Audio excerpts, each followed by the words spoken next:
குழந்தைங்களுக்கு ஒரு மதியான நேரத்தில் காய்ச்சல் நேரத்தில் ஒரு அரிசி கஞ்சி எப்படி செஞ்சு கொடுக்கலாம் அப்படின்னு பார்க்கலாம். இது வந்து உடைச்ச அரிசி கஞ்சி அப்படின்னு சொல்லுவாங்க. இது வந்து குழந்தைங்களுக்கு காய்ச்சல் நேரத்தில், அதிகமாக சளி இருமல் இருக்க நேரத்தில், அப்புறம் வயிறு சரியில்லாத நேரத்துலையும் நீங்கள் இந்த மாதிரி செஞ்சு கொடுக்கலாம். ரொம்பவே ஈஸியாக டைஜஸ்ட் ஆயிரும். இதில் வந்து 4 ஸ்பூன் அளவு அரிசி எடுத்திருக்கேன். இது வந்து 2 வேளைக்கு நீங்கள் வச்சுக்கலாம். ஒரு வேளைக்கு மட்டும் செய்கிறதா இருந்தால் இதில் பாதி, அதாவது 2 ஸ்பூன் அளவு மட்டும் எடுத்துக்கிட்டா போதும். இது கூட கொஞ்சமாக சீரகம் சேர்த்துக்கோங்க. சீரகம் சேர்த்துக்கும் போது செரிமானத்தன்மை கொஞ்சம் அதிகரிக்கும்.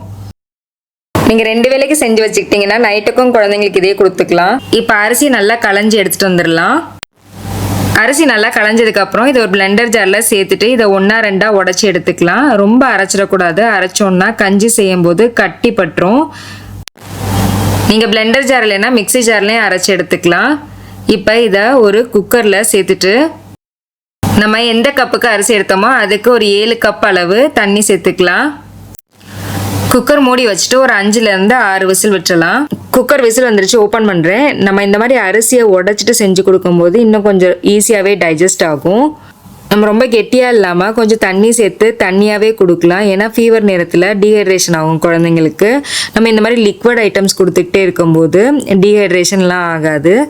அதனால கொஞ்சம் தண்ணியாக கூழ் மாதிரியே கொடுக்கலாம். டம்மிக்கு ரொம்ப லைட்டாக இருக்கும், ஈஸியாக டைஜஸ்ட்டும் ஆகும்.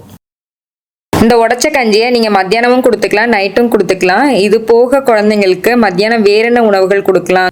நம்ம சேனலில் ஏற்கனவே குழந்தைங்களுக்கு காய்ச்சல் இருக்க நேரத்தில், சளி இருமல் இருக்க நேரத்தில் என்ன கொடுக்கலாம், ஃபுல் டே மீல் பிளானாக என்ன கொடுக்கலாம் அப்படின்னு அப்லோட் பண்ணியிருக்கேன். அதோட பிளேலிஸ்ட்டில் செக் பண்ணி பாருங்கள். காஃப் கோல்டுக்கு ஹோம் ரெமடிஸும் நிறையாவே அப்லோட் பண்ணியிருக்கேன். இது எல்லாமே கண்டிப்பாக உங்களுக்கு ரொம்பவே யூஸ்ஃபுல்லாக இருக்கும். இந்த வீடியோ உங்களுக்கு ரொம்பவே யூஸ்ஃபுல்லாக இருக்கும் நம்புறேன். இந்த வீடியோ பிடிச்சிருந்துச்சுன்னா லைக் பண்ணுங்கள். உங்கள் கருத்துக்களை எனக்கு கமெண்ட்டில் சொல்லுங்கள். உங்கள் ஃப்ரெண்ட்ஸ் அண்ட் ஃபேமிலி கூட கண்டிப்பாக இந்த வீடியோ ஷேர் பண்ணுங்கள். அப்புறம் நம்ம சேனலை மறக்காமல் சப்ஸ்கிரைப் பண்ணிக்கோங்க. நெக்ஸ்ட்டும் இதே மாதிரி ஒரு யூஸ்ஃபுல்லான இன்ட்ரெஸ்டிங்கான வீடியோவில் மீட் பண்ணுறேன். தேங்க்யூ.